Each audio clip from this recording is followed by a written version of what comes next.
Welcome to One Brothas Mind, and I am KD Smooth. Today we will question and challenge popular information and views from a B1 perspective, while we expose the real facts you need. We do this to strengthen your logical, critical, and discerning thinking skills. Because in today's world, hard choices are mandatory and they come with consequences. So you need all the information. And at One Brother's Mind, we do this from a B1 Yeshua the Christ follower's perspective. Now, if you're not ready, you better get ready with Katie Smooth at One Brother's Mind. Welcome, ladies and gentlemen. It's Katie Smooth coming back at you with a new report. I pray you all are doing well. Family, tonight we're going to do a report in regards to a lot of the severe kind of like weather type issues that we've been having. But before we jump into this report, family, make sure you smash the like, hit the like button, man.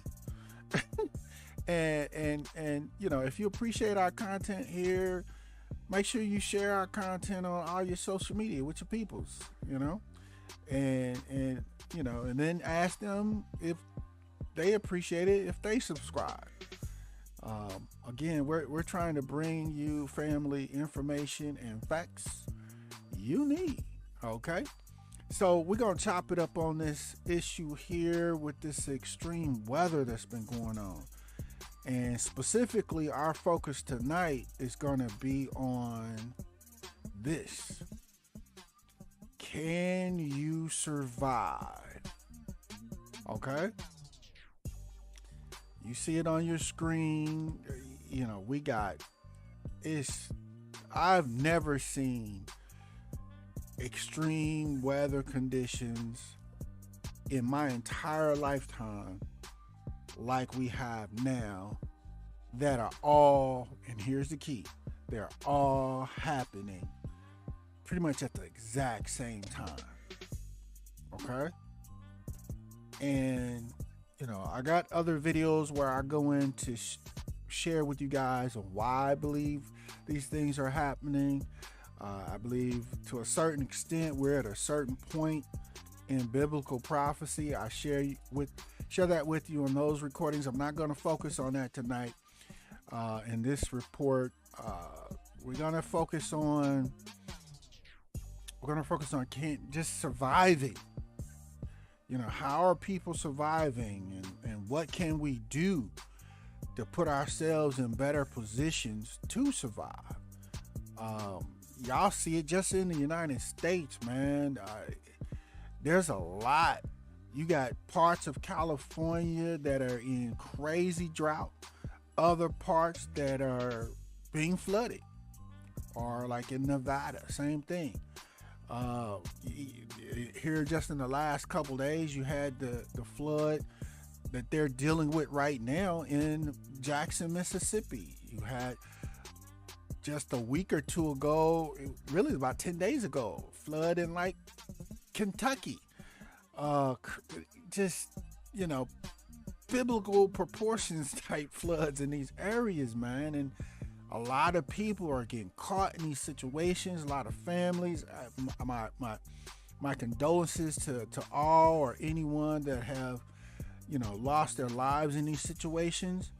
But y'all, mainly most people that are finding themselves in imminent danger in these situations is because, family, we could potentially have been more prepared. I mean, you know, if Yah has decided it's our time, then there's nothing we can do to stop that.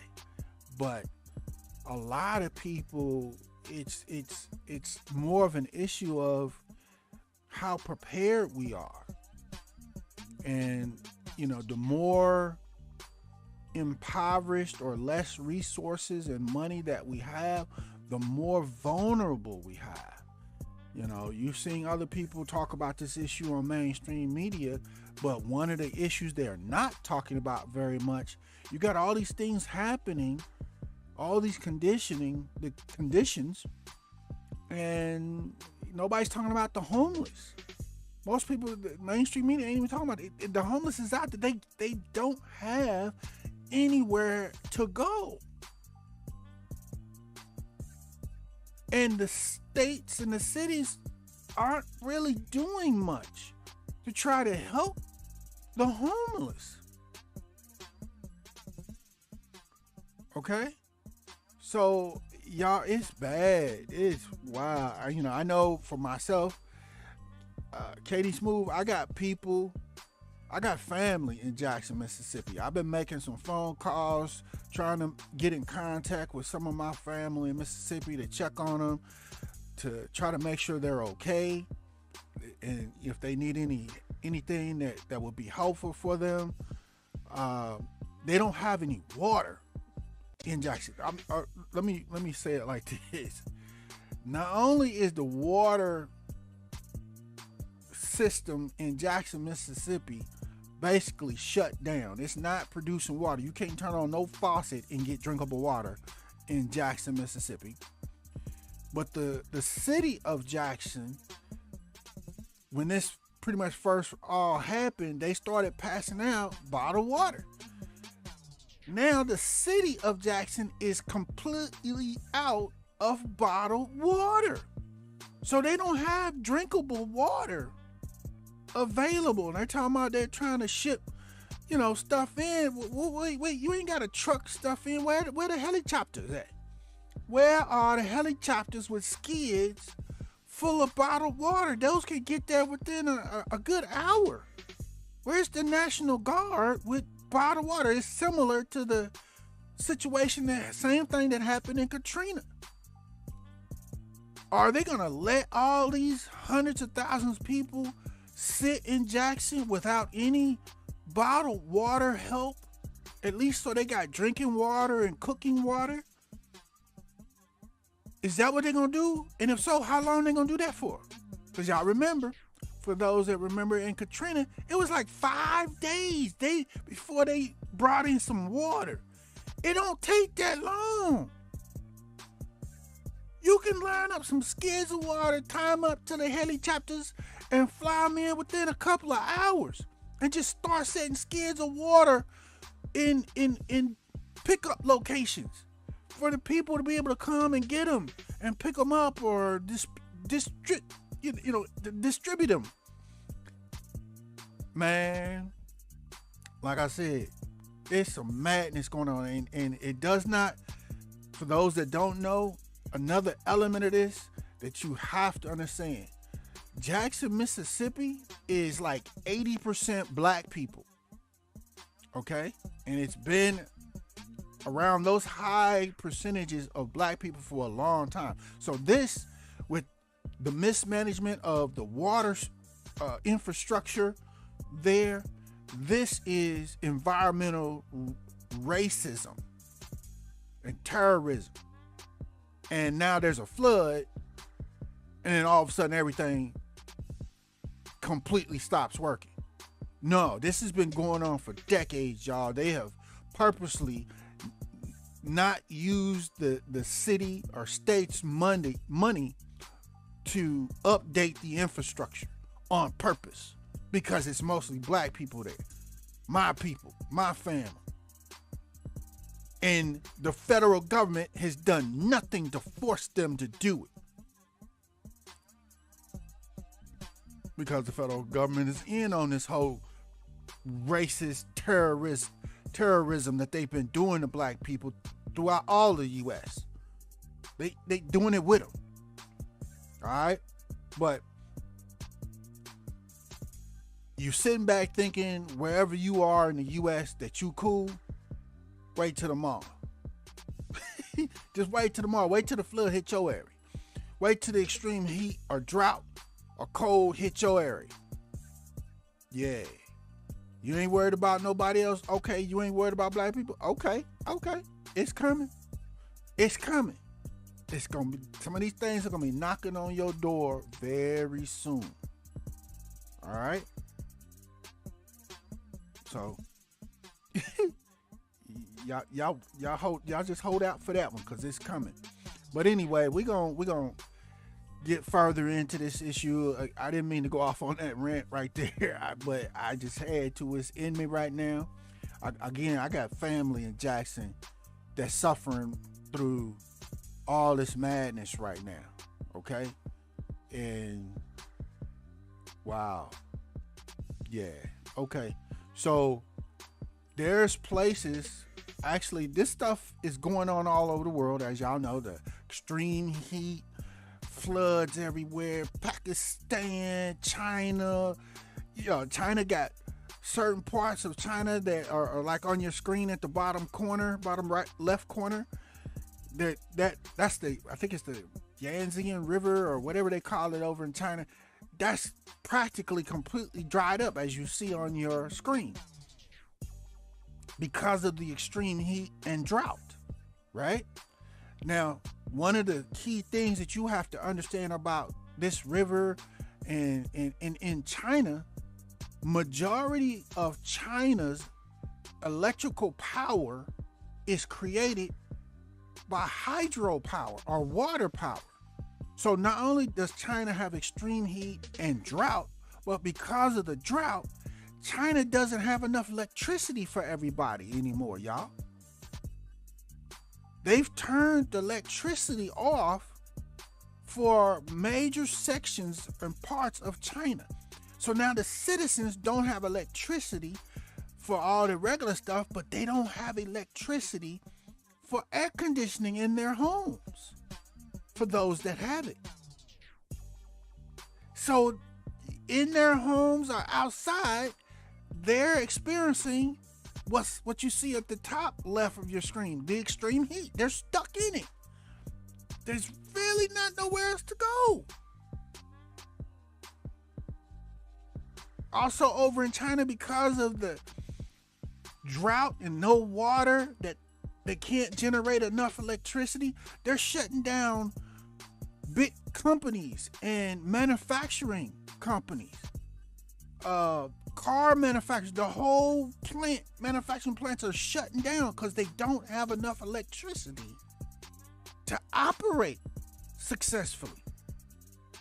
Tesla has some manufacturing plants over. They're arguing and fighting with the Chinese government, going, "Hey man, y'all better make sure we got enough electricity here." But the reality is, ain't much they can do about it. As far as the Chinese government, it's a drought. And that's how they make and generate most of their electricity, is through hydropower. So the Chinese government is making some real crazy decisions as to who gets power and electricity and who doesn't. And this is also type of situations that's going over in Europe. It's all over the world.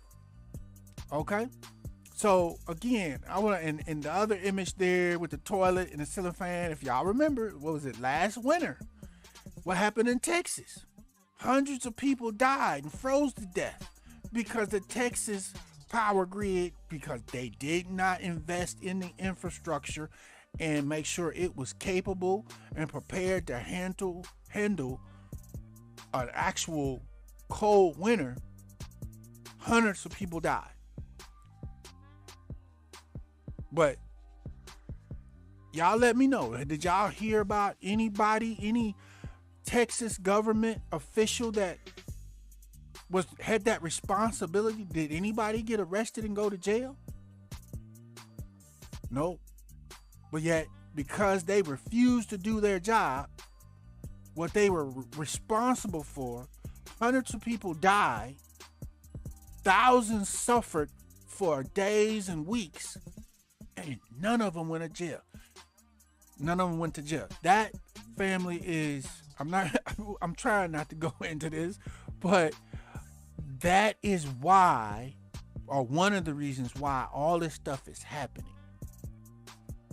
Because you have so-called authorities, pick one, all over the world that have been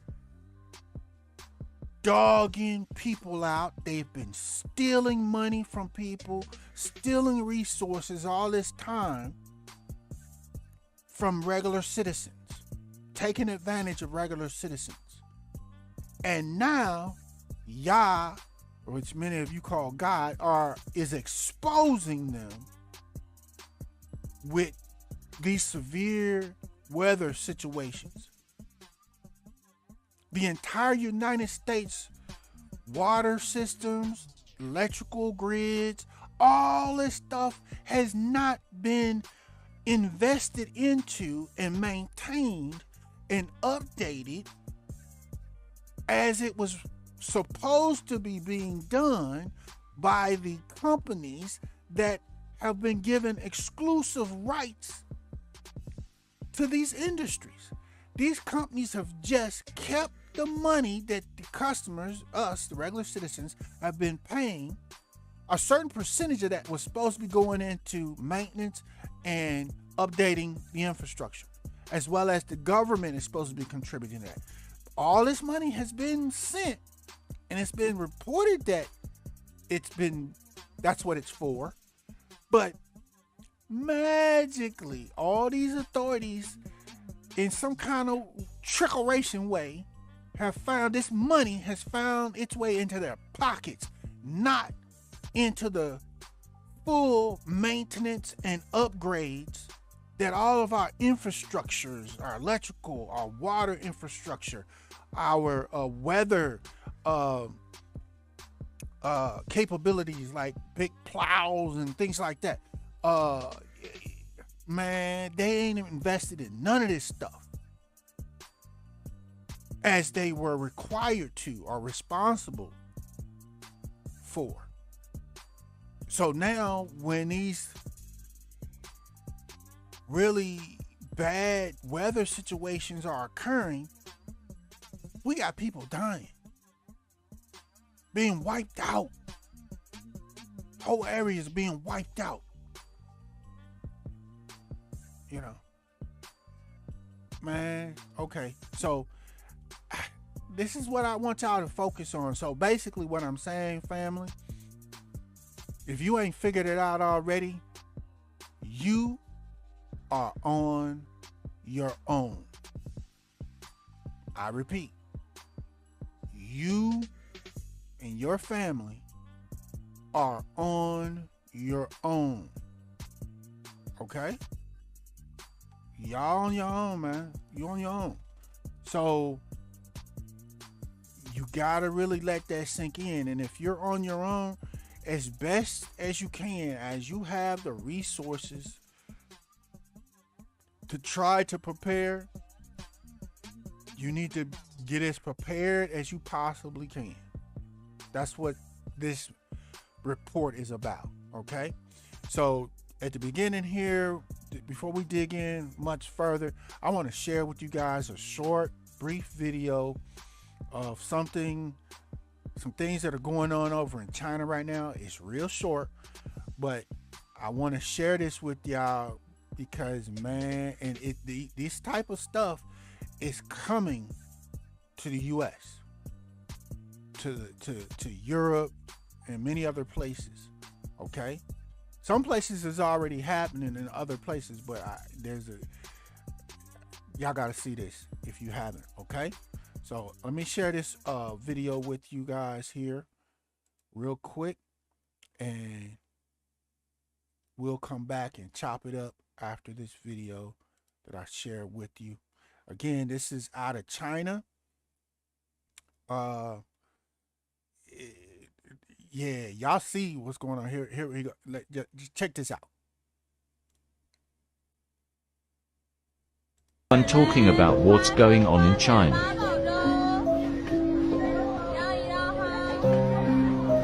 They shut off the power in China, and it's so hot people are staying in caves and sleeping on top of rivers.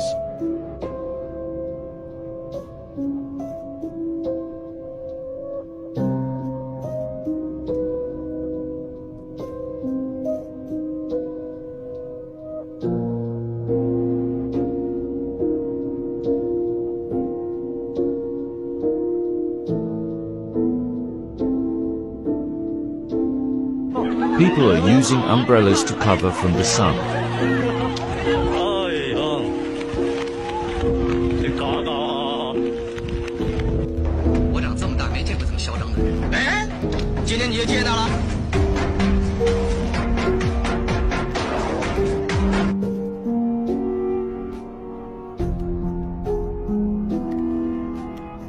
People are still falling out due to heat strokes. They are not used to those temperatures.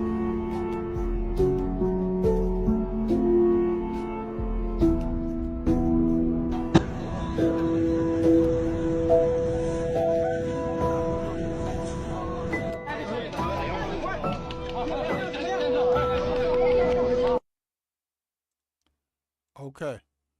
Actually, I'm going to run that back one more time for you because your mouth might have been open if you hadn't seen this already. So I'm going to run it back one more again, right quick, if I'm able to do it right, and let y'all check this out one more time. Let's see here. Just a moment. Let me get this set back up here. It's not. Okay. Here we go. All right, y'all. We're going to run it back.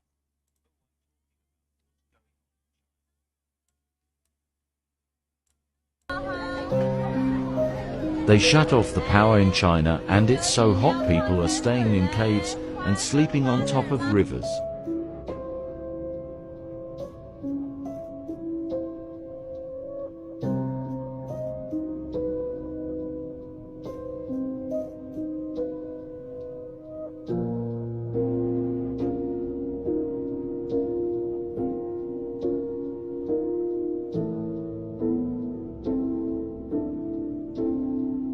People are using umbrellas to cover from the sun. 哎呀，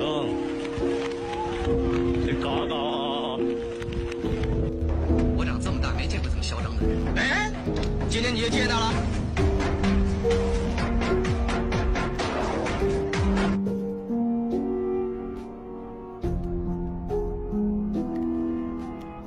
People are still falling out due to heat strokes. They are not used to those temperatures.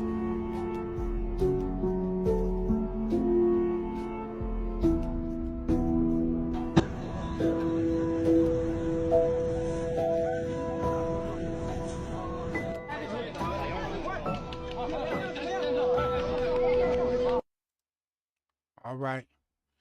Y'all see it. Y'all see it. With this situation, the question that I want to pose to y'all, okay, is, okay, you understand the Chinese government, because of the drought, and China, most of China's electricity is generated by hydropower, by water power. So because of the drought, China cannot produce enough, no longer produce enough electricity for everybody. So they've cut many people's electricity completely off.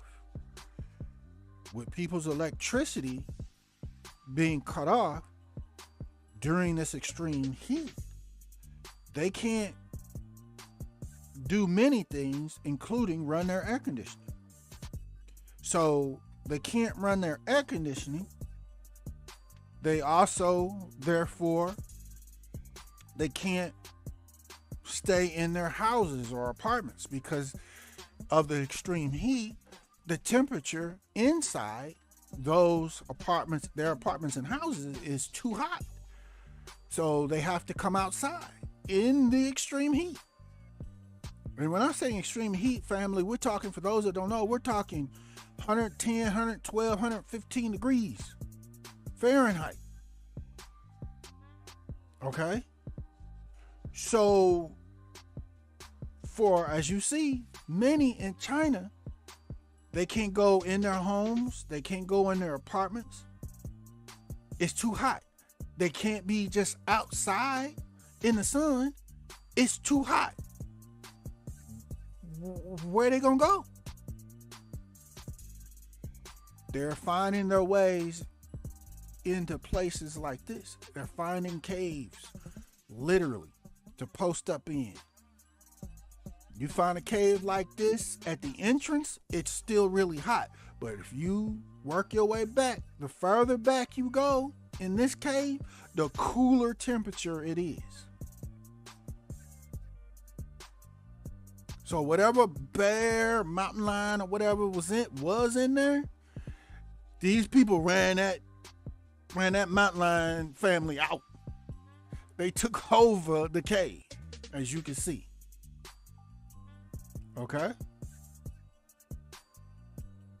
So the question that I want to pose to you today, family, is for those that had resources, that had some money, is there anything that these Chinese people, or pick what kind of people and from where around the world, is there anything that they could have done ahead of time in regards to preparing themselves for this type of situation?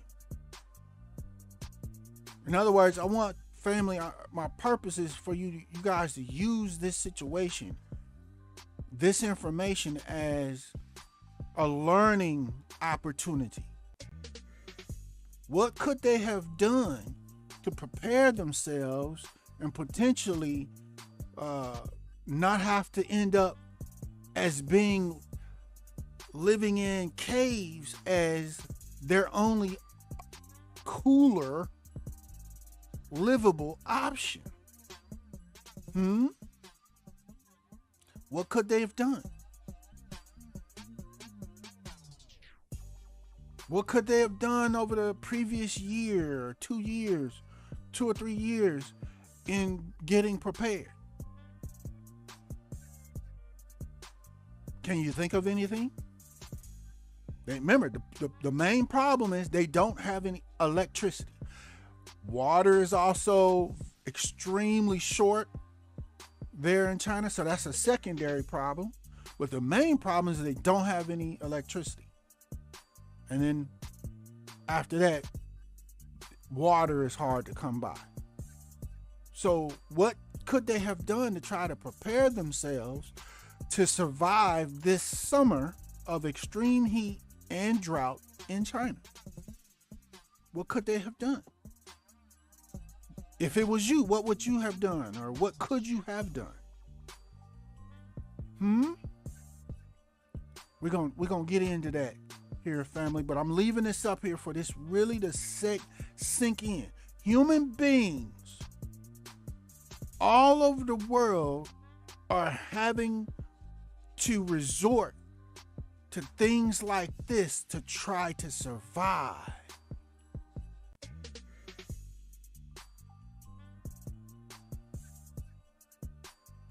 And some of y'all family, y'all sitting around, y'all still, in the U.S.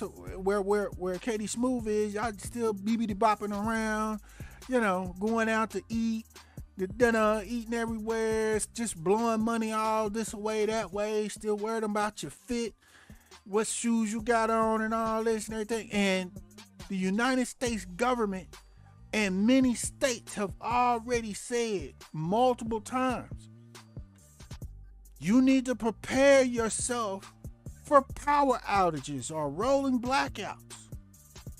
They've already said it. They already announced it. And you still ain't doing nothing. I'll be cool. I'll figure something out. That's your mentality. Yeah, you end up figuring something out. You're going to be trying to find a cave, just like our Chinese brothers and sisters over here that you see on your screen. Keep on believing fat meat ain't greasy. Okay? Go on with your bad self.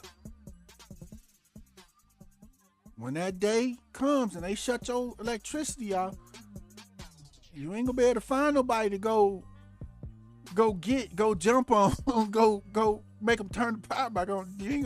That's not gonna happen. Cause the authorities, they're prepared. They're gonna be out of sight and out of mind. And they'll just do a little a little stream video like this one to go, hey y'all, we hope y'all okay. we told y'all. So we're gonna try to send some help. When is it? We're gonna try to send it soon. That's all we can tell you. All right, bye-bye.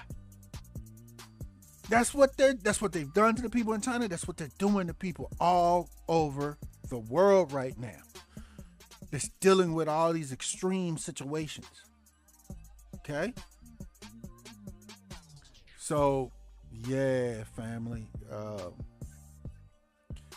So again, I'm gonna try to keep this video as short as I can. Y'all know Katie Smooth can be real long-winded, but my point is I try to be thorough with you, family, so that you really get a good, conclusive view of the information that you need, so you can make good decisions and good choices to hopefully not end up in caves or laying on top of floating stuff on a river somewhere trying to survive.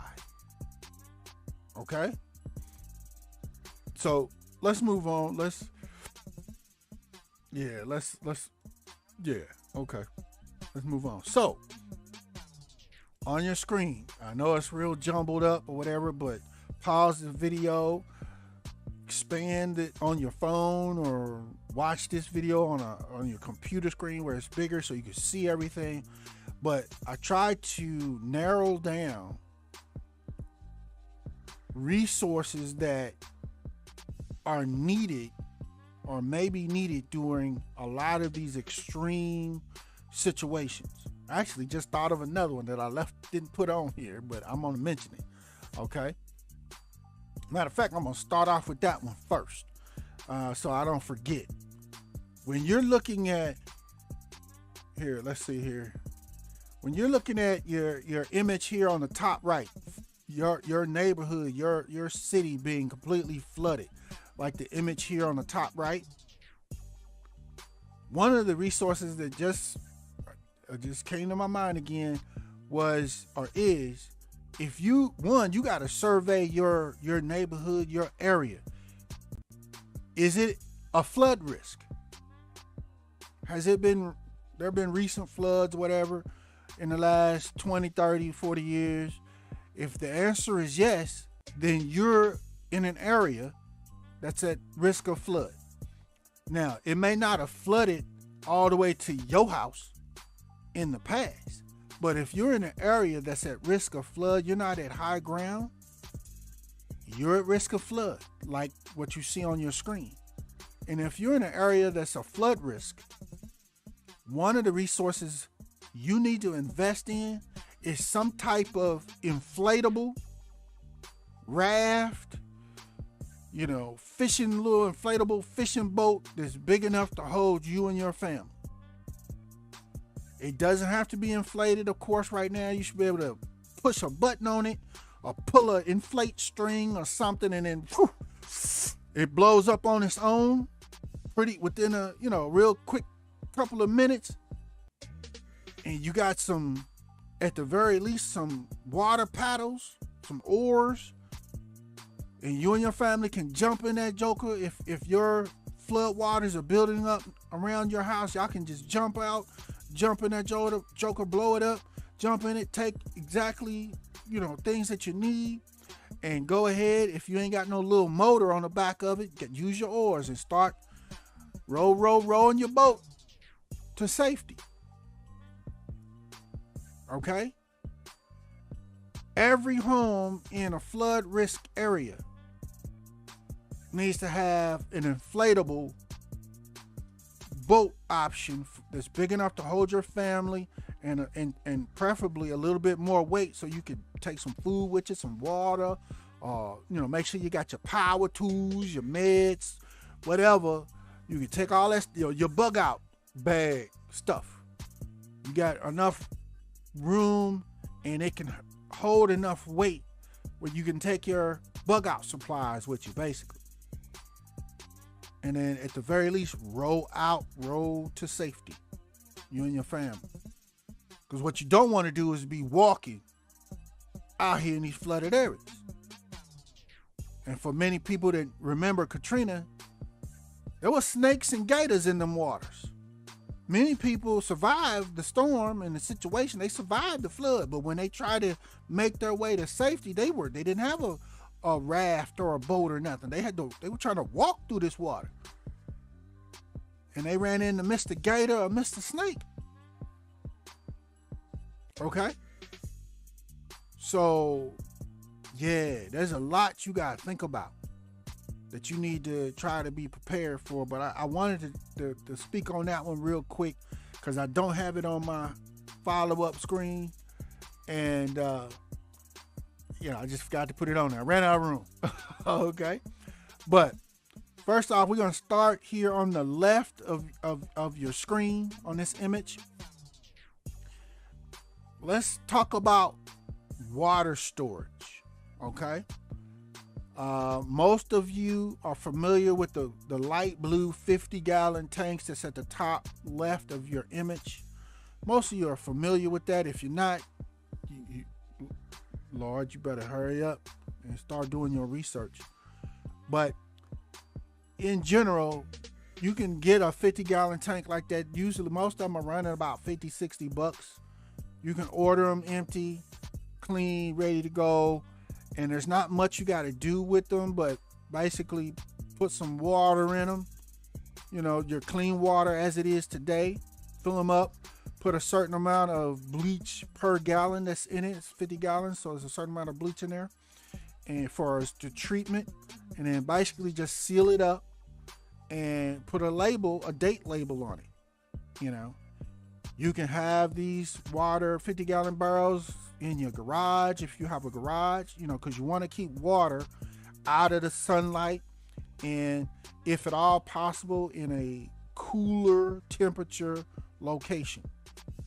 And a lot of us, we may not have room for these in our home, so the next best option would be a garage. Or if you have a basement in your home, in certain instances, that's a good option for these 50-gallon barrels. But remember, if you're in a flood risk area, that actually may not be the best option, because if you fill up several of these barrels to store water and you put them in your basement and you're in a flood risk area, if and when the flood comes, guess what you're not going to be able to get? Or what's going to flood? Your basement, at the very least, is going to flood. So you're not going to be able to get to them or use that water storage that you have stored if it's in your basement. Don't forget that, family. So your garage may be the only water storage location option, or if you have a 2-story home, your upstairs actually may be the best water storage option in like a closet somewhere. Okay, upstairs. So that if there is a flood, if your first level gets flooded, you and your family are upstairs, you upstairs with your water storage. And y'all got water. You see how that works? Same thing for those of you family that live in apartments. Okay? If you live on the first floor and you're in a flood risk area, you better be paying attention at all times. Come up with a disaster plan of how you gonna respond if a flood comes your way. But if you're on like a second floor or third floor of an apartment building, you might be able to ride the flood out. The flood may not reach you, but if everything's flooded, if the whole first level is flooded, you can't really get out and go nowhere. Right? The water's too deep. Or, like I mentioned at the very beginning here, if you got a inflatable raft and some oars, a little motor on it or something, a little fishing motor, you would be able to just come out your window, set your raft out there on a string and push the button or pull the string and it blow up. Now, you and your family can either get in it and leave, or you can get in it and use your raft to try to go get additional resources and then use your raft to come back to your home.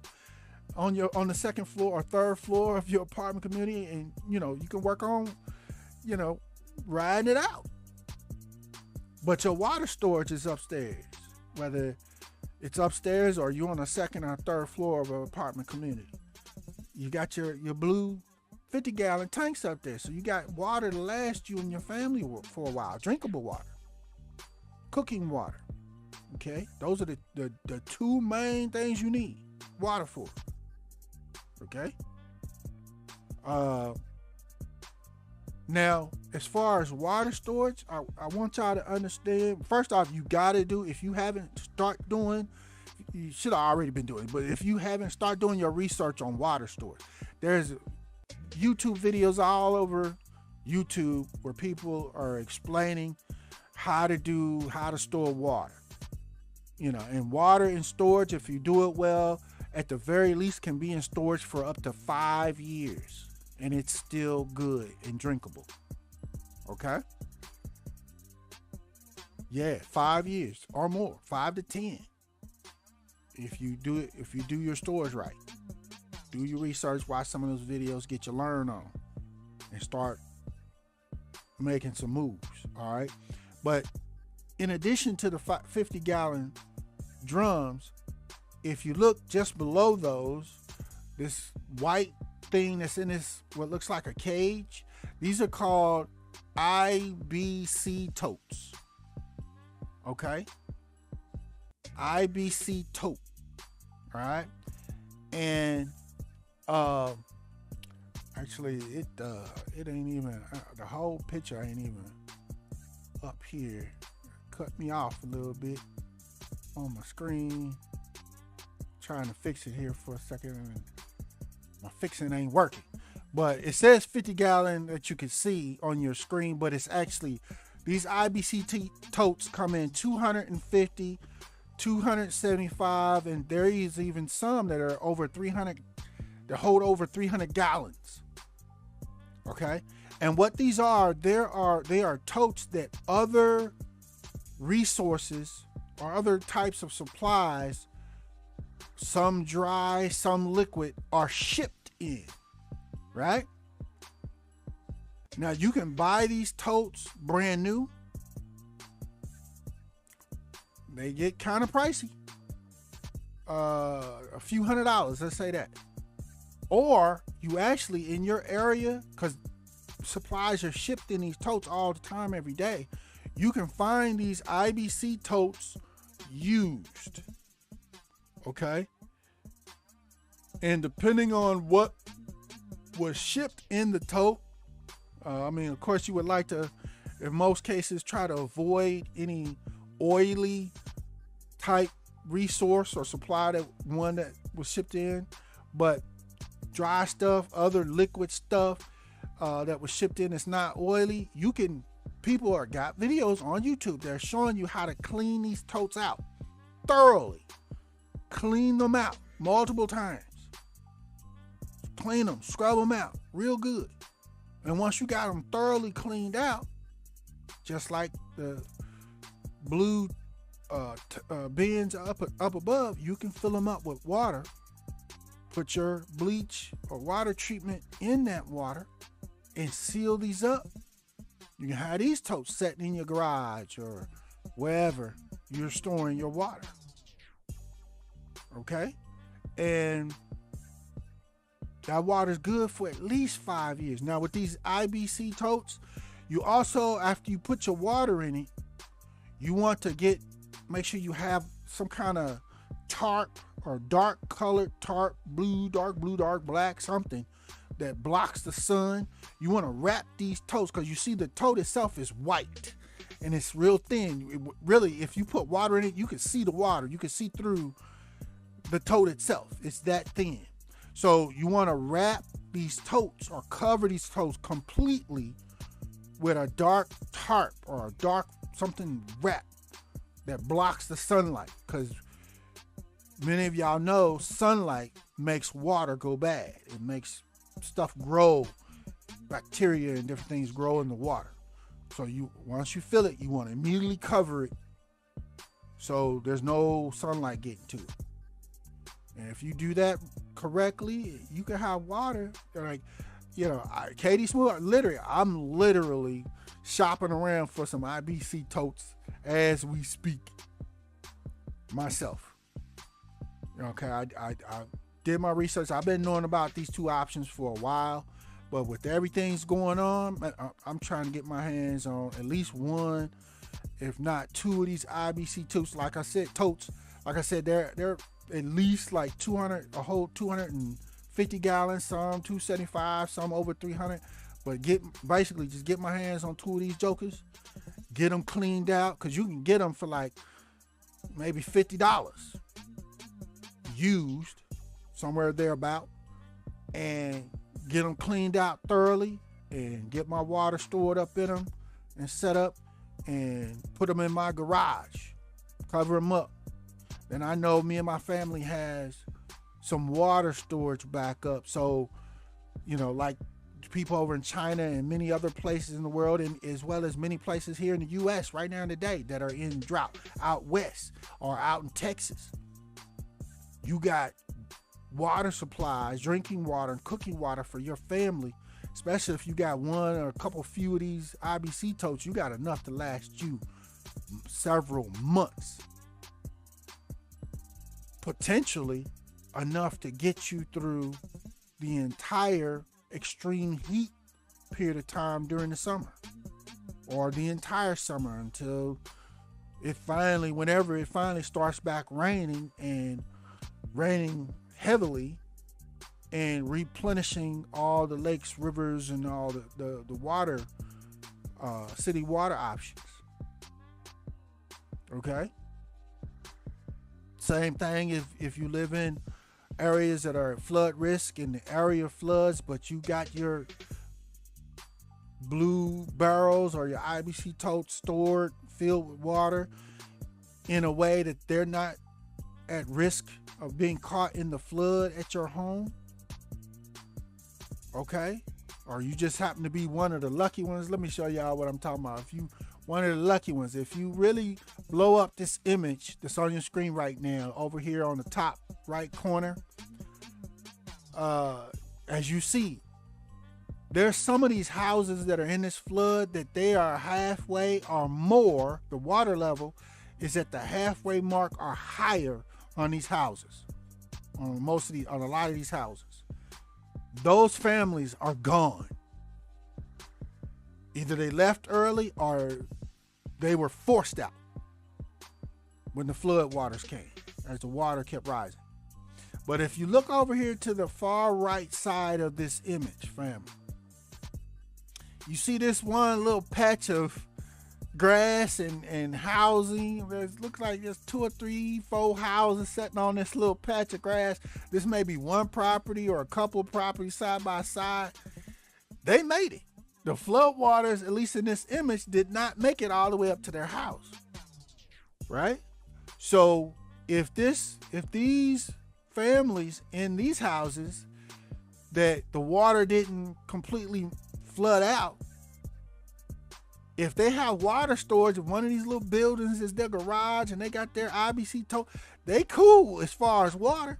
If they got enough, they got 2, 3, 4 of these big IBC totes full of water. They got enough water to last until this flood recedes. Do you see that? If they were prepared with water storage. Now, it was a big risk if they stayed home. If they a lot of people say, well, we're going to stay home, and if flood waters start really getting to the point where it's like starting to come into our house, it's time to go. And people, if they haven't already left, that's when they start to leave. But for these few here right on this little patch of grass, these houses, the water didn't make it, didn't come into their house yet. Never did. So they actually may be still, in this situation, have been in their homes trying to ride this whole flood situation out. And if they are, they definitely needed to have their water storage, whether they got 50-gallon totes or these big IBC totes full of water. If they got enough water, they can make it as far as water is concerned. Okay? Now, if you go ahead and do decide to invest in one of these water storage options, be sure to get you, if you look next to the 50-gallon totes, this little, looks like a pump with a hose with the manual water pump. This is a manual water pump that's tall enough to pump water out of a 50-gallon barrel or one of these IBC totes. Okay, it's actually probably about 5 foot tall or long or so. Okay, if you do make this, you will need, and I got here that you should get a manual one as recommended, because there's electric water pumps, but if you ain't got no electricity, your electric water pump ain't gonna help you at all. So the safest best bet is to get a manual water pump for your water storage. So no matter what's going on, you can still get your water for you and your family out. And at the top here, I'm gonna turn this off for a second so you can see it. At the top, it's got this little handle with the little red little circle top on there. That's the pump part where you would grab it with your hand and pump it up and down, and it'll pump the water out, okay? And get you the water that you need, all right? But don't forget to definitely look for those. They got those on Amazon, all right? Just look for manual water pump, like 50-gallon water pump, stuff like that, and they'll start popping up on Amazon, all right? So, again, family, if y'all ain't really made up your mind by now that you need to start investing money into some preparedness options for you and your family, time is running short. These people over in China, they ran out. The people over in China, look at this again here. Check them. They didn't do any of this, or didn't have the money to invest in these things. And this is where they're at now. Okay? So y'all, yeah, all right, I'm gonna get off of that. So some more water preparedness options. Next to that red manual water pump on your screen. But if you don't know, this is a see-through, which they have out now, a see-through version of the Berkey water filtration system. And this one, this size, it'll do like right at 2 gallons of water. It'll hold at a time. And for those of you that may not know, basically you take this little hat. Let me turn this off here. You take this little black hat. It's like a little hat. It sits on top. You take that off the top. You pour your water into this top tank. And these filters will then filter the water and drip it down into the bottom or second tank. And it'll fill up. Okay? And you got filtered water to be able to drink. Okay? Now, a quick Katie Smooth nugget with these Berkey water filters. And there's a couple other people that are letting people know about this nugget as well. But these two filters, these two black filters that's in the top tank, when you put this Berkey filtration system together, you actually can put them the opposite. You can install the filters the opposite way. So these black filters, instead of being in the top tank, they're in the bottom tank. And many have found that that is a better option, because these water filters, if there's no water up here or you don't keep water in the top tank, they can dry out. And what I mean by that, they can dry because basically you have to, what's the word I want to think? Basically, you have to prep these water filters, you have to get them wet. You got to get water running through them. Now, they give you the instructions on how to do that when you buy this water filtration system. It's not hard, it's real easy. And now you got water running through them, you can install them in the system that you see on your screen. But if you install them in the top and you don't always keep water real good in the top with them, they can dry out to the point to where you have to take these out again and have to re-prep them with some water to get water flowing back through them again so they can filter. Do you see what I mean? Whereas in contrast, when you prep the water filters, the two at the top, and then you install them to where they are upside down and they're hanging in the bottom tank instead of the top, because you're almost always going to have water in this bottom tank. You're going to have water in this bottom tank more often than you will in the top tank if you're using it, because you're drinking the water. The top tank is going to empty out first. Okay? The top tank is going to be the one you have to fill regularly. The bottom tank, you're going to have water in it most of the time unless you drink all the water out of it. And then it'll be empty, and then you ain't got no water in either one, and you just got to fill the top one back up with water, and then it'll filter your water again, and you just keep repeating the cycle. Okay? But many have found when you get this system, they have the same system in a silver metal casing where it's not see-through. I like the see-through one because I can see when I need water. I ain't got to take the top off of it to figure it out or open the little water spigot and realize ain't nothing coming out. I need to put some water in. I like the see-through one, okay?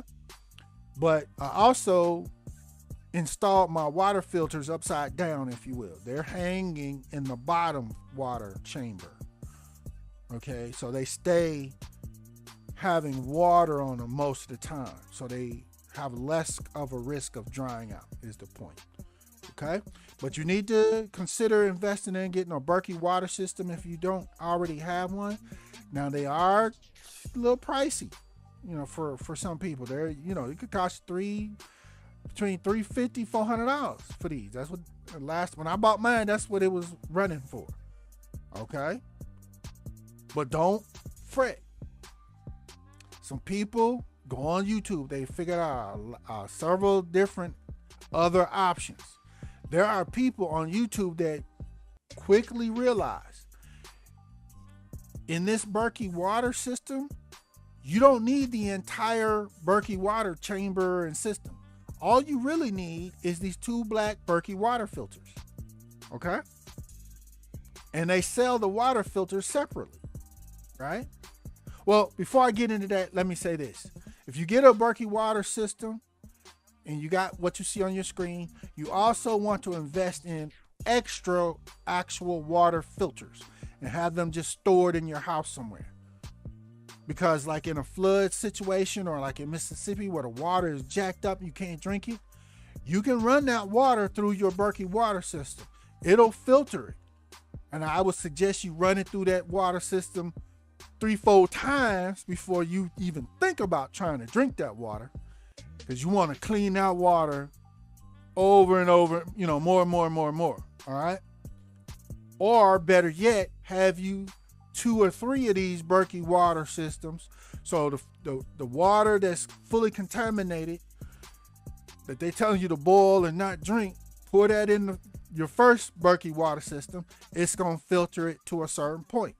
And then take the water that come out the bottom of that one, pour it in your second Berkey water filtration system. That's going to filter that water even more. And then repeat, have a third one.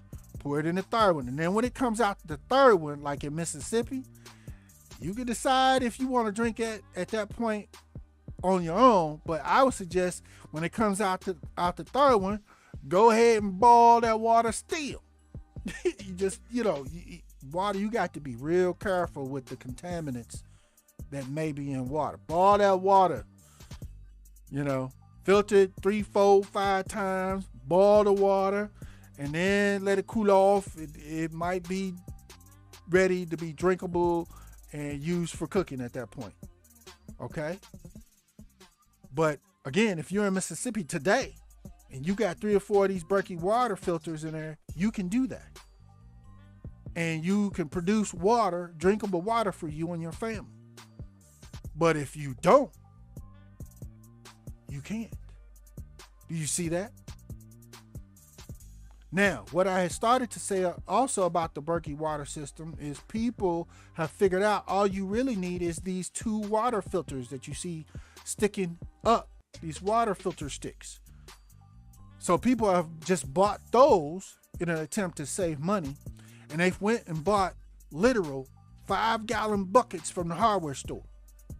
And they've stacked 2 5-gallon buckets on top of each other, just like you see the Berkey water filter system here. Cut the little holes out to make the water filters fit. Cut a hole in the side of the bottom bucket to put the little water spigot in. Basically, and you know, once you do that, you've literally built your own larger Berkey water system, because those are 5-gallon buckets. So now, instead of only producing with this Berkey water system 2 gallons of water, around that approximately 2 gallons of filtered water, you got a Berkey water system that are produce and hold up to 5 gallons of water. Do you see that? Go on YouTube, do your research, man. There are people showing you how to do it. It's not hard, and it can save you some money. But again, in that situation, make sure you buy extra Berkey water, the filters, just the filters. No matter which option you go with, you're still going to need to have extra filters held back in storage. Because you never know, like in a flood situation, a bad water situation, you're going to need to filter your water multiple times, 2, 3, 4, 5, 6 times before it really gets to a drinkable state. You're going to need to still boil it, all that. Okay? Now, there's also people, I know one, I'm going to give him a shout out real quick. It's a YouTube channel that goes by the name Lead Farmer, and then there's a number behind his name. I forget the number, but LEADFARMER, Lead Farmer, and then there's a 2-digit number he has on his YouTube channel. He actually literally did a video where he built his own water filtration system. And he didn't even use the Berkey water filters themselves, because he did it to show people that anybody can do it, and you can do it for I think he spent maybe $100. And basically what he did was he used 2 5-gallon buckets, like I just told you, and he set them up like a Berkey water system, stacked them on top of each other or what have you. He got a whole video on it. And instead of the Berkey water filters, he used water filtering resources. One is charcoal, one is sand, and then the another one I think was he used some gravel for it, and he put those in different little bags, like sand bags, filled them up, about halfway, and then he set those in 5-gallon buckets, and then he poured contaminated water into those sandbags with the charcoal, for example, and when that water ran through that charcoal, through that bag, it came out, it was partially filtered. Do you understand? Then he did the same thing. He took that filtered water and then poured that into the sandbag that had sand in it. And then when it came out of that sand, it was filtered even more. And he just went through, he had 3 water filter mediums. I think it was charcoal, gravel, and sand, if I remember correctly. And you literally can have that. And just pour your contaminated water in each. And as the water comes out of that, take that partially filtered water, pour it in the next medium. And just keep doing it. And he literally did it. And he showed y'all how many times he took a completely undrinkable, just water out of this dirty pond he got. And he filtered that water. And he drank that water at the end of his video. And he showed you it was perfectly clear and filtered. And he did that for probably around about just under $100. So even if you don't have the money to buy the Berkey water system, watching videos like that, you can get the information and then go get the same supplies and just store them at your home.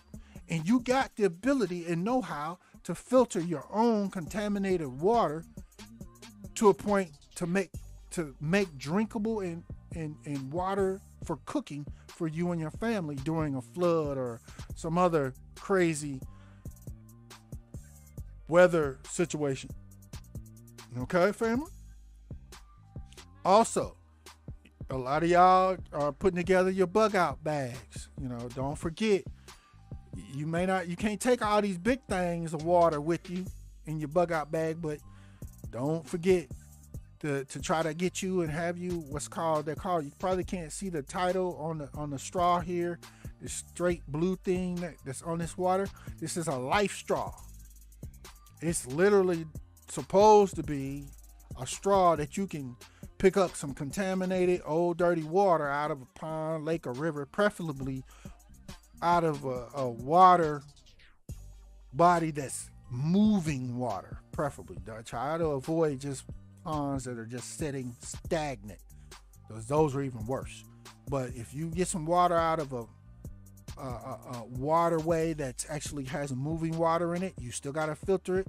But if you're doing the bug out option and you're leaving your home with your bug out bag, if you got life straws, basically this life straw is supposed to do pretty much the same thing, if not better, as a Berkey water filter. And you can just make some immediate drinkable water if you drink it through the life straw. Okay? It's going to filter it as you suck the water up to drink, instead of just drinking some nasty, jacked up, contaminated water that's going to kill you. You suck it through this life straw, it's going to remove most all contaminants from that water. Could save your life. All right? So that's water, family. These are options that you really, really need to look into. Katie Smooth is working on my IBC totes. I expect to have an IBC tote full of water somewhere in the next couple of months, because it's pretty cheap in my area. I can get them for about $50, some used ones, and then all I gotta do is go clean it out. I've already done my research on cleaning them out and know how I want to approach that, and I'm gonna go get me one or two of these, whatever I have room for, and I'm gonna fill them up, clean them out, fill them up with water, seal them up, and wrap them up. And then me and my family got significant gallons of water. Like I said, on the picture here it says 50 gallons, but this really said 250. It's cut off. I gotta fix my little image joint. Yeah, and my little screen is cut off, and I don't want to mess it up, play with it while I'm doing this video, but it really says 250. There's some that are 275 gallons, and then there's others that are over 300 gallon size. You can store a lot of water, family. So look into that. And again, for apartment, people that live in an apartment, you guys, these blue 50-gallon barrels, you say, I ain't got a garage. Okay, you can get a couple of these few 50-gallon barrels, these blue ones, and just put them inside a few of the closets that's in your apartment. Just set them on the floor, scoot them in there. They're out the way.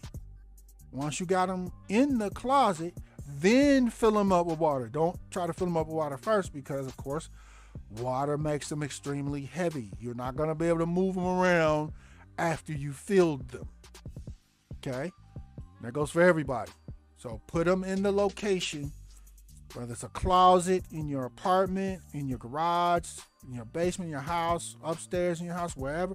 Put them in the location where you're going to store them, then fill them up with water.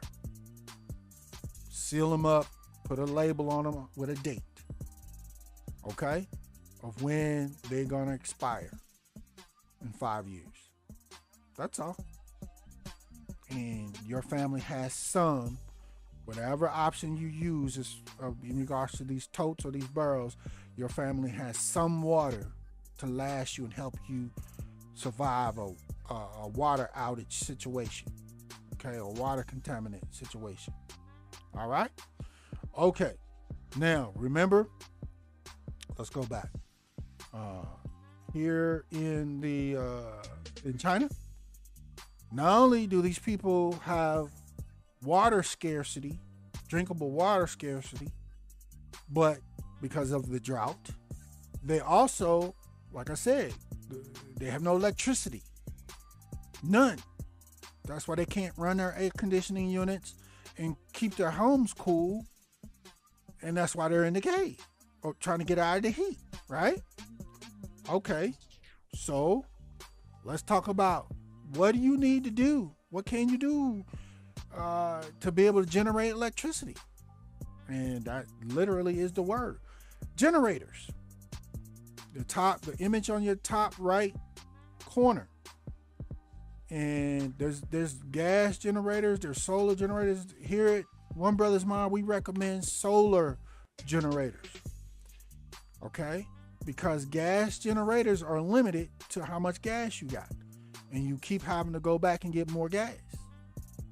Whereas a solar generator, the sun in your solar panel that you see here on this image is what produces and absorbs and creates your electricity. The sun itself. And guess what the people got here in China? They got all the sun they can stand. They got more sun than they can stand. So for any of them that have their solar generators, got their solar panels out in their yard, on their balcony, in their patio, or in their apartment, or on the roof, or wherever, they can soak up all the solar energy that they can, which will, your solar generator will convert that into electricity in the battery that's stored in your solar generator. And then you can use that electricity to run necessary electrical items. Now, with that said, you got to have a huge, large, maximum size solar generator system to be able to have enough, produce enough electricity to run your whole house. Okay?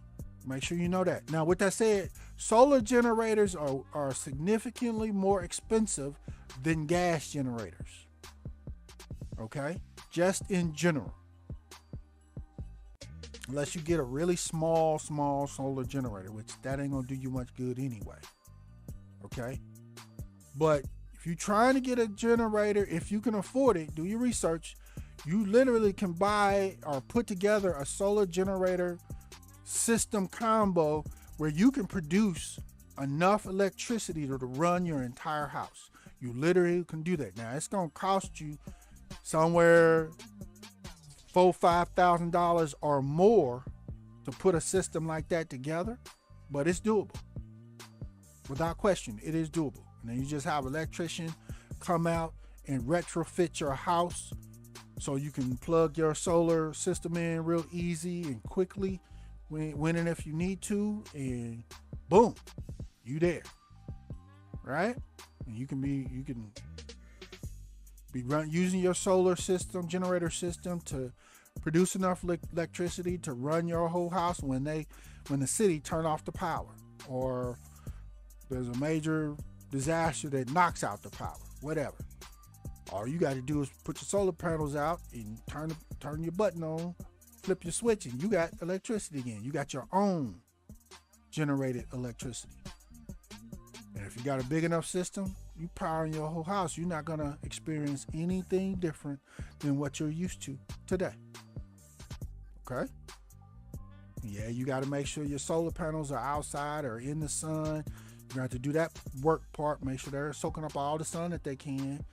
You maybe have to adjust them and flip them this way or that way to make sure they're picking up all the sun they can. But other than that, you generating your own electricity for your whole property, right? Now, for others, you may not have that kind of money, or available. You can't put that kind of money available. There are other solar generators, that are less expensive, smaller. You got some that are, a few $100s, maybe $500 or so. You can get one of those, and it'll generate a good amount of electricity for you to use. Or $1,000 or $1,500, or they're at all different price ranges.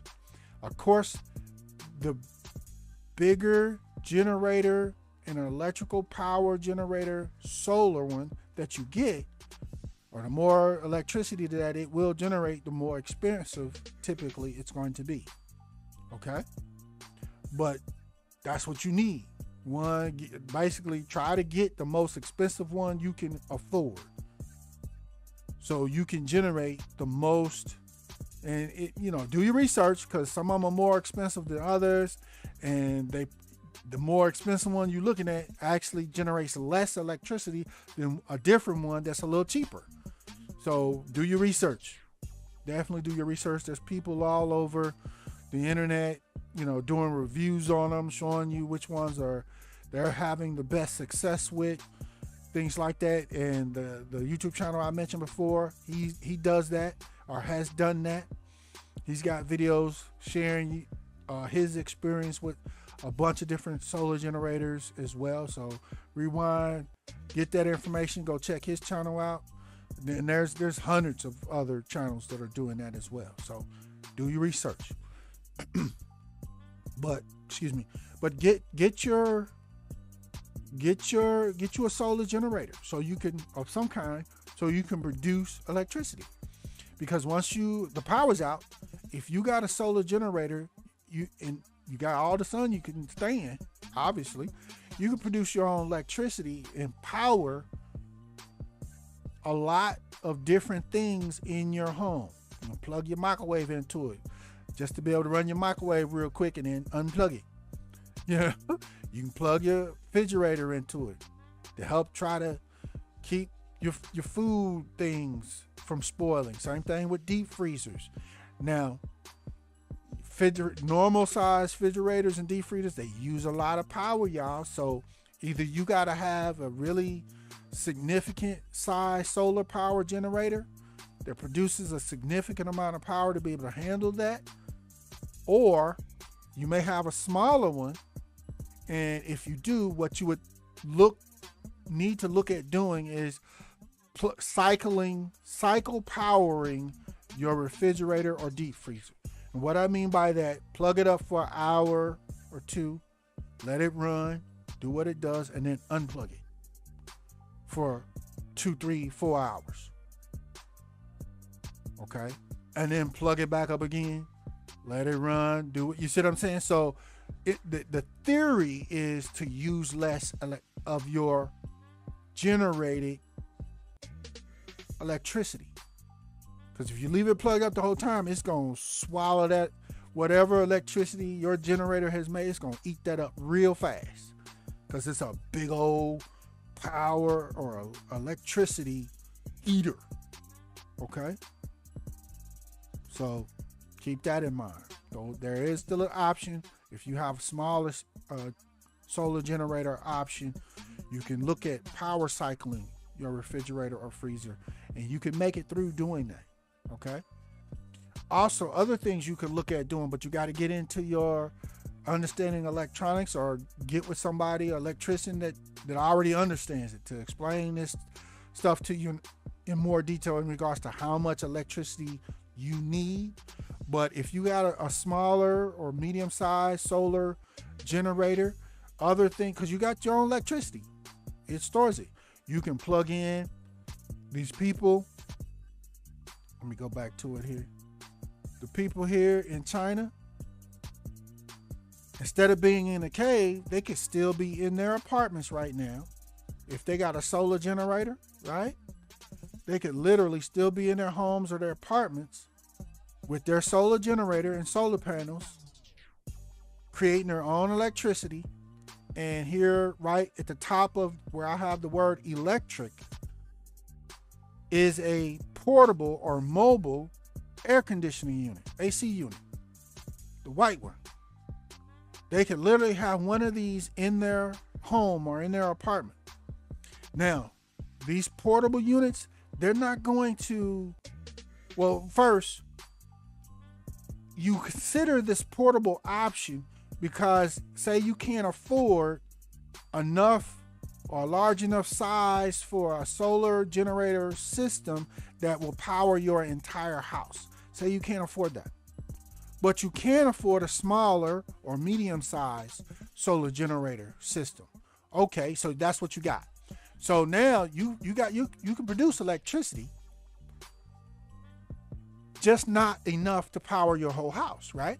So now you can produce electricity, and you can actually get you also a portable air conditioning unit, like you see on your screen here, this white one that's just above the word electric. You can get you one of these and just have it in your closet somewhere until you need it, till the power goes out. And you can break this joker out, and you can put this one in one room of your house or apartment. Install it. You see how it's installed under the window or whatever. Crack the window, put it in, and bang.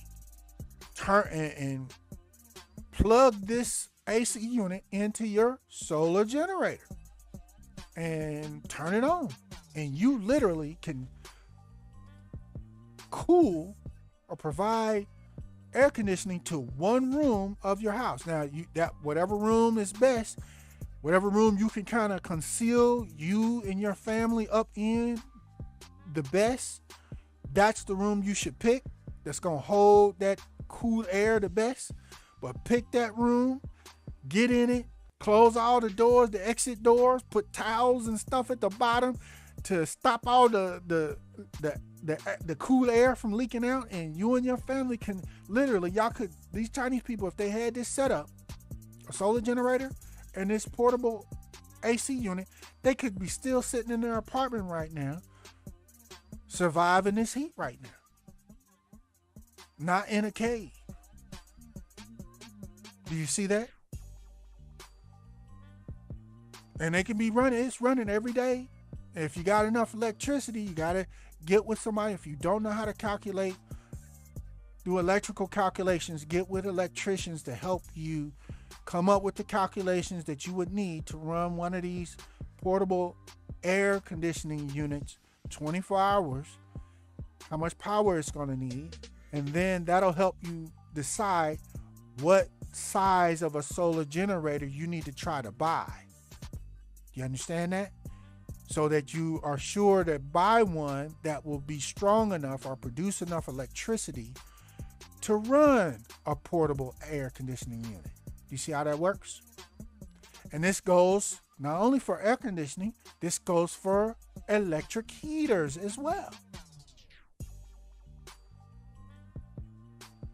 If you didn't catch that, rewind what I just said, because I don't know if I said it again. It's clear. Just a moment ago.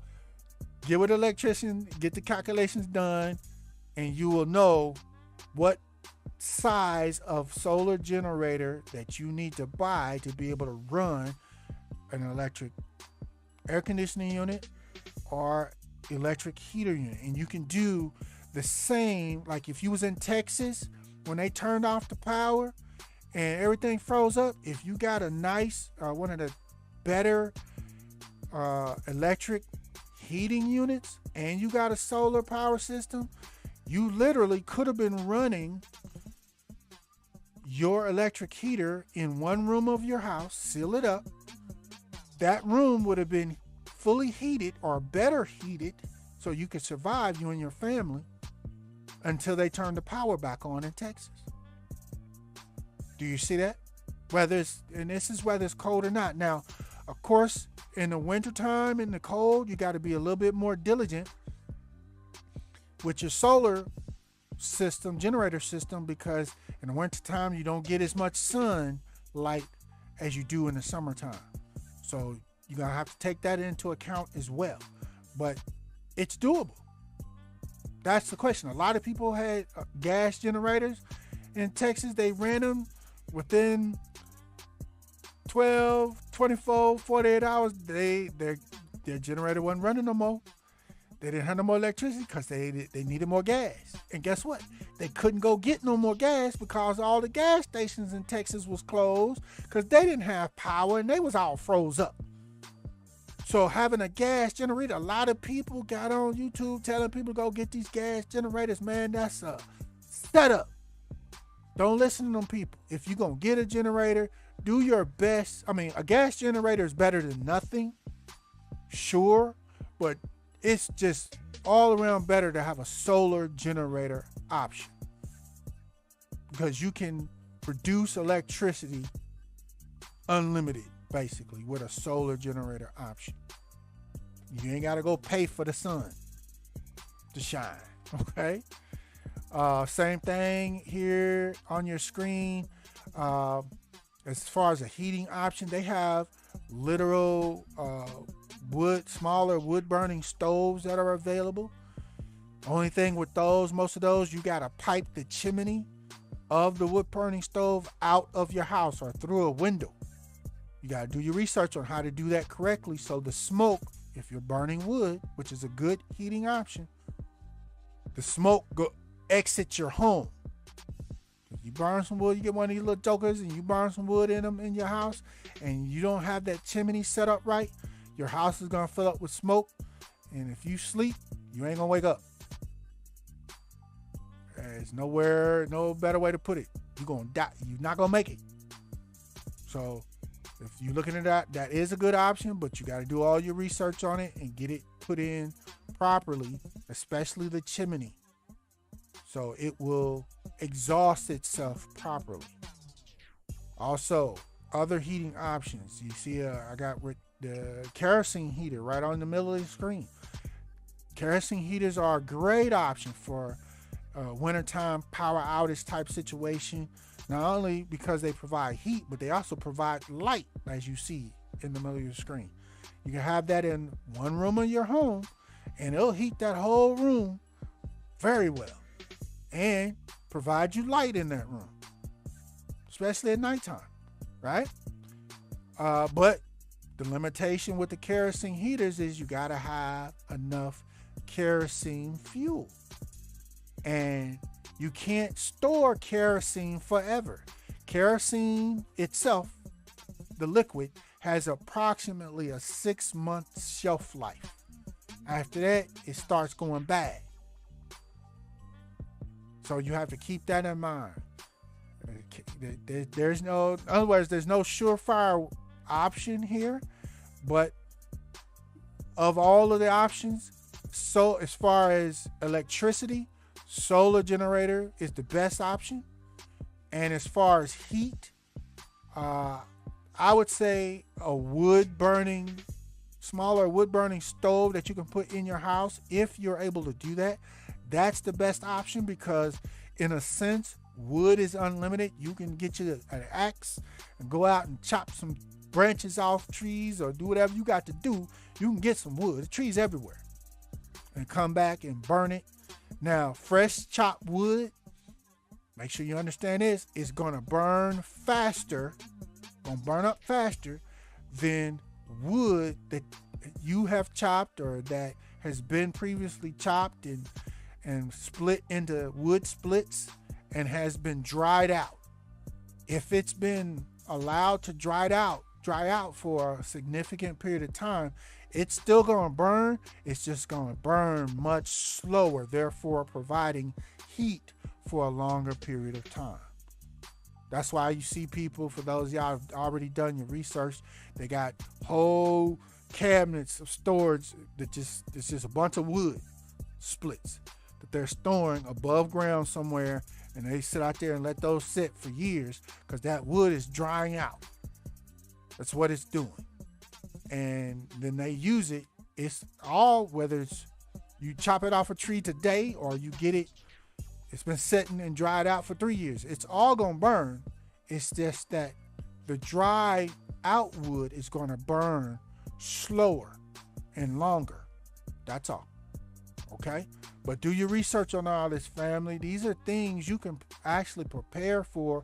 And like I said, with a solar generator option, you actually you have the potential, if you've done your electrical calculations well enough, you have the potential to be able to heat or cool one room in your house, and you and your family can stay in your home and survive for a long period of time. Now, something happened, your solar generator stopped working, it's time to go. You got to go. But as long as it's working, producing electricity enough, you can literally survive in your home. And God forbid, which is the whole point of this video, if you got a solar power generator system for yourself that you can use at the least portable air conditioning or portable electric heaters as your option.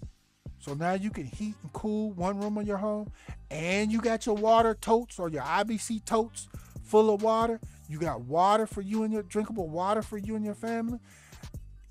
And you got your filtration system option, even if whether it's the Berkey system that you see on your screen, or if you just went and made your own with some 5-gallon buckets, charcoal, sandbags, and sand and gravel, whatever. You can survive in a lot of what's going on right now, is my point, family. Take this information. Do further research on all of this. Make your decision that is best for you and your family that you can afford to do. Y'all, we got to start doing this stuff. Because, like I said, these cities, the government, federal government, the city governments, the state governments, they not for us. They're not for you. You are on your own. So much. So this is what's going to happen. This is where you're going to be at. And if you have not prepared in many of these ways or all of these ways, you're going to be sitting in your house with your kids, especially single moms. Listen, you're going to be sitting in your house with your kids going, oh, they're going to turn the electricity back on in a couple of hours, hopefully real quick. And it's not going to come back on. Days are going to go by. It's not going to come back on. So you want to have your own backup options for electricity, preferably a solar power generator system. You want to have your own backup options for drinkable water and water for cooking. You got those two, and you got your food storage built up, and your water, a Berkey water filtration system or something similar. You actually can potentially survive a lot of this craziness that's going on right now, and that is to come. You and your family can survive in your home, in your apartment, if you're prepared. Okay? If you're not prepared, this is what's going to happen. This is where you're going to end up, or worse. Okay, family? Okay, family? So definitely get your supplies as you see on your screen. Make some decisions. Do your research. Stop going out east. Tell them to cook. Save that money and go get some of this stuff, y'all. Stop playing. This ain't no game out here. This is not a game. Okay? Don't end up like this and you have not prepared. You don't have survival stuff put together. I got a couple of these things. Like I said, I already got my water filtration option. I'm days away from, meaning a couple months probably at most, from getting me some IBC totes and locking down my water storage option. So then I have water storage and water filtration. I'm still working on, and I'm praying I'm taking enough time and I'm saving enough fast enough to go ahead and get me the solar power system or generator system that I want to get. I want to get me one of the big boys because I want to be able to generate a lot of power, a lot of electricity. So I want to have the ability, I'm not going to be able to have it for 24 hours. and just keep it running. So man, because being stuck in the heat with no power, no AC, yeah. Our homes are not built for that no more. The early 1900s, you actually might have one that was built for that, because they were built because they didn't have air conditioning units or AC units back then. They built the houses and designed them in a way so that all you did was just open the windows, all the windows in the house, and the air flowed through your house good enough, and it kept your house cool at a much cooler temperature than it was outside. I mean, it was still warm or hot in your house, but it was not as hot as it is outside, or hotter. Whereas most houses built today, inside your house is going to be a higher temperature than it is outside. Even if you do open the windows, it's going to be hotter. And the windows aren't set up for airflow to flow through your house or nothing. That's why it's going to get hotter in your house. Okay, do your research on that too. Hey, prove me wrong. But if you got one of them old, like, plantation style houses, you might be on to something. That if you don't have air conditioning, you can just open up all your windows and let the air flow through, and it'll actually cool that house down in a significant way, without air conditioning. So, but definitely don't end up like this family here on your screen, just praying they turn the electricity back on or turn the water back on. Them days is over, family. You got to do something. Also, with this image on your screen, one additional thing I want y'all to understand, family, and specifically ladies, as you're watching all of these disaster situations going on around the world and here in the U.S., understand, I got y'all how vulnerable you single moms y'all really are. I know you think you're tough, you're bad, y'all can do it. Okay, y'all are vulnerable. Y'all are soft targets. Make sure you have your power tools so that you can defend yourself and your family. Okay? And get as prepared as you possibly can. Stop playing games with all this blowing money. Save that money. Get some of the things prepared and set up that we've already discussed in this report. Okay? Get as many of them as you can. The more prepared you are, the better off, the better chances you have for you and your family. Okay? And lastly, ladies, there's a lot of people that are not talking about this last issue. I've talked about this issue in one of my previous videos. It's called, I believe it's called, You Can't Call Her Man, where I go more into detail into this issue. But ladies, if you're a single mom and this is you on your screen, single parent, single father, but no, just single mom. There is going, and you find yourself in dire need in any of these bad, extreme, disaster type situations going on, there's an additional element, y'all know where I'm going, that you may or may not, you're going to make some decisions on. Okay? You may find yourself, I pray you don't find yourself in this position.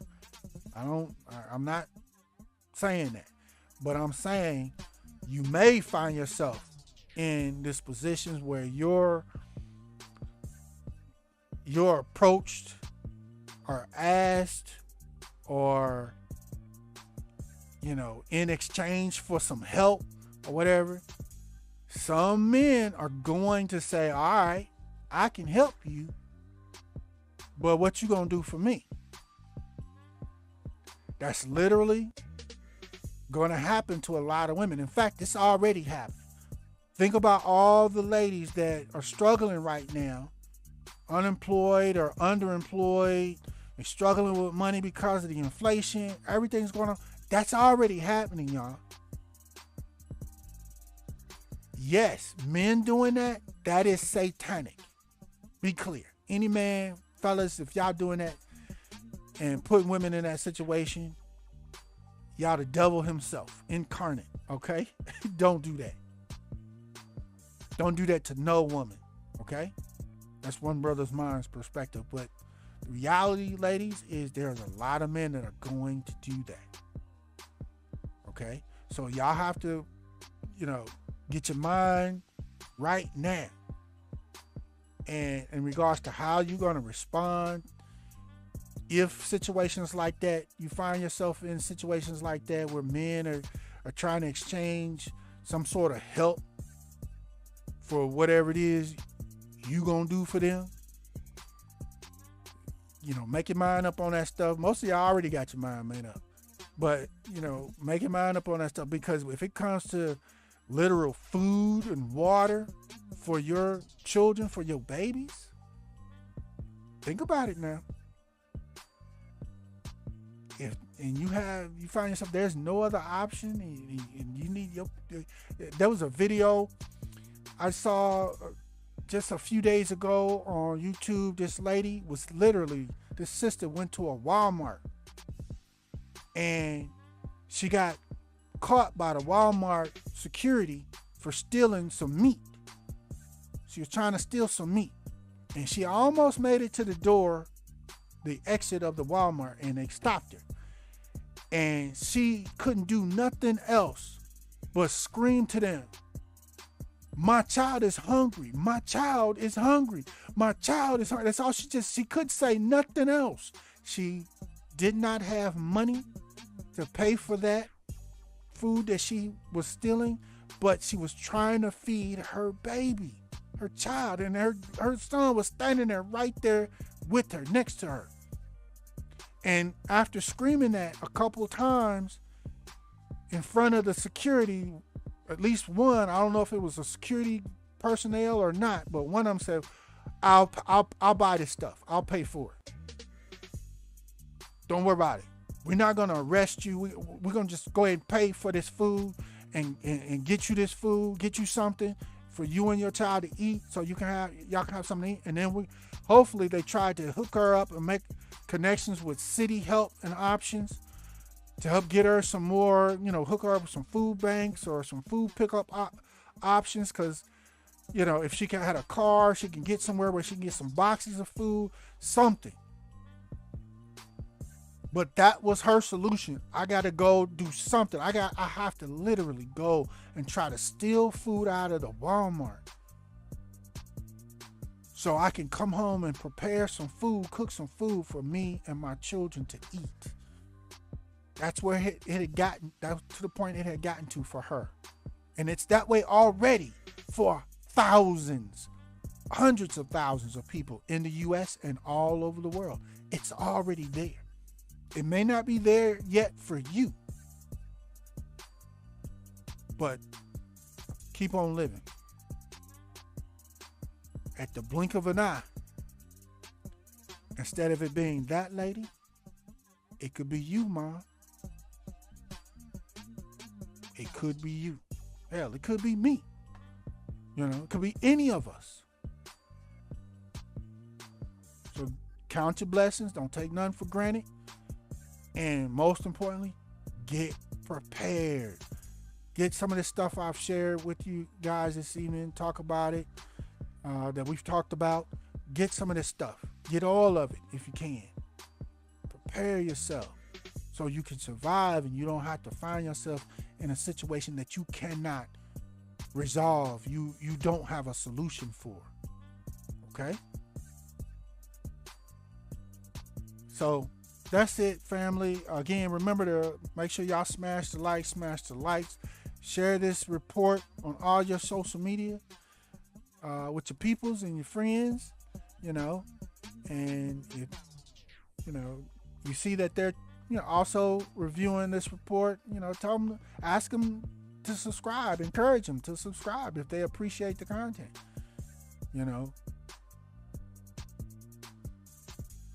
Hopefully you guys find this very helpful. And for those that hadn't got started, maybe this is your wake-up call. You should have woke up few years ago. Katie Smooth started prepping almost 10 years ago.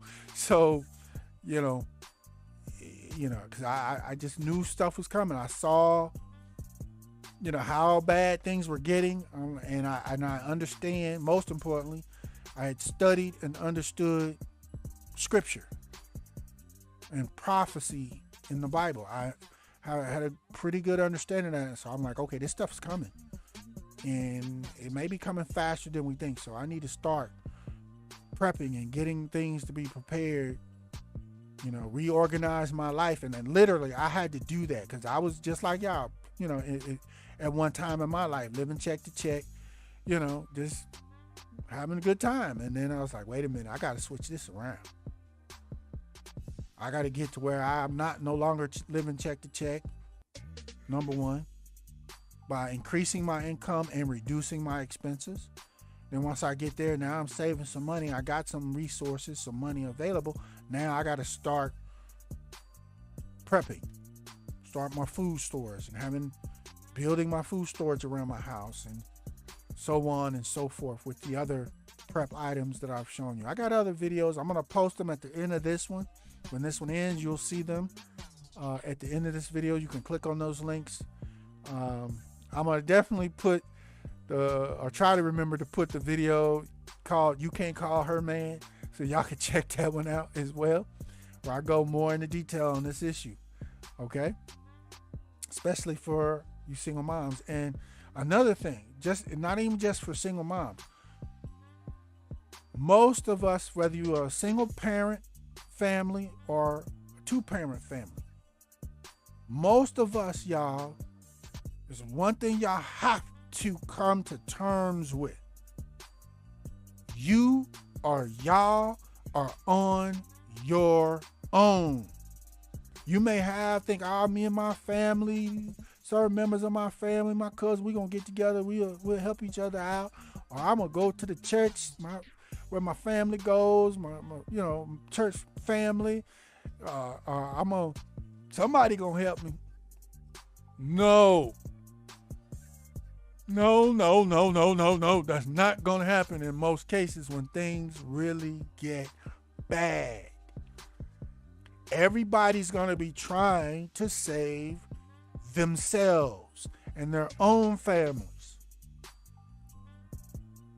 I pray you have a family member or a friend that will link up with you and realize it's easier oftentimes and better to survive as a group than it is as a single family or a single person. But most people don't have that mindset now. Even your family, your siblings, your brothers, your sisters, your cousins. Most people don't have that mindset. That's why everybody has their own house and apartment there. Everybody want to live in their own thing and do their own thing, do things their own way. You get that?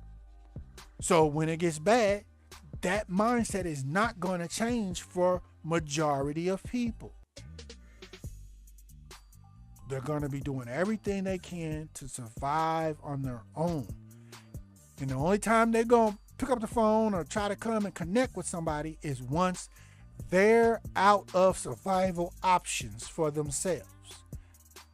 Then they're gonna go, hey, what y'all, y'all doing all right over there? Yeah, that's when they're gonna call or try to come by your house, knocking on the door. Hey, anybody in there? Hey, how you doing? You doing all right?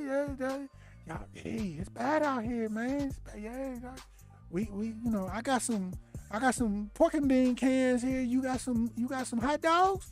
Can we put them together? Whatever the case may be. I ain't got no electricity. Y'all got electricity? All kind of stuff is going to be going on. But most people are not going to try to come together until they are out of options. Okay? And then all that's happening is they're trying to come and benefit and survive on your preparation items. You get that? That's all that's really going to be happening. And like the lady I just mentioned to you guys that went to the Walmart to steal literally some food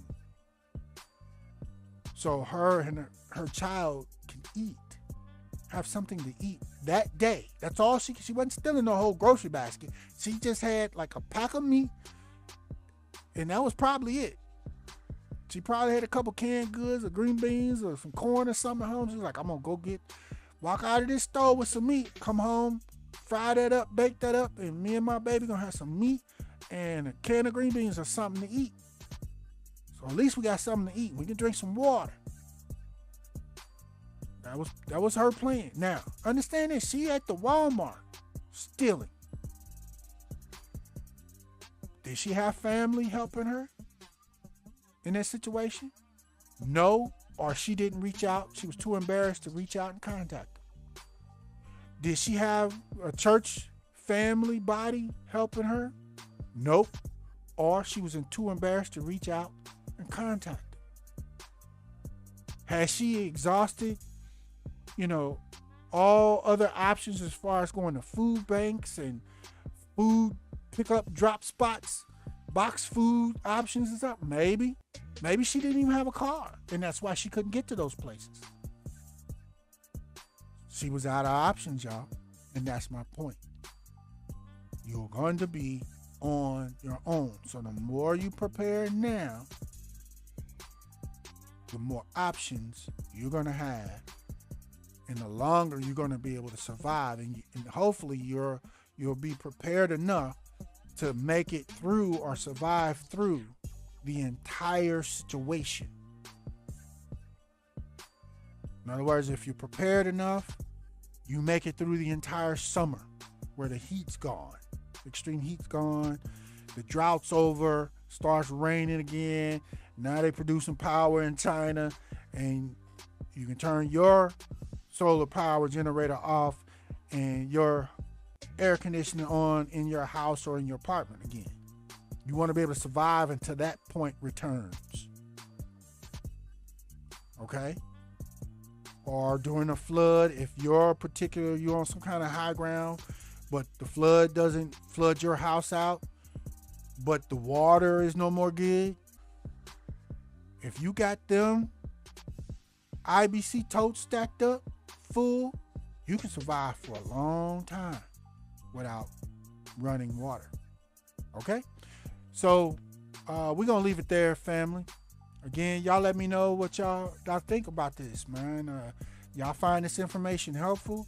I mean, I ain't no different than nobody else. We out here trying to get prepared, including Katie Smooth. I'm doing the same thing, but I'm doing the research on a lot of stuff, or have already done most of it. I did the research years ago, but I'm just trying to share helpful information with y'all, family. And if you haven't started prepping and taking this stuff serious, I'm gonna pray for you, number one. But you better. You're gonna end up in the caves trying to survive in some cave like the people over in China. All right, y'all let me know what you think on this one. Let's chop it up in the comments. And this concludes this broadcast for One Brothas Mind. We thank you for joining us. And as a part of the new Black media, B1 choices are mandatory, and being on code is required. But never fear, Yeshua the Christ is with you always. Shalom.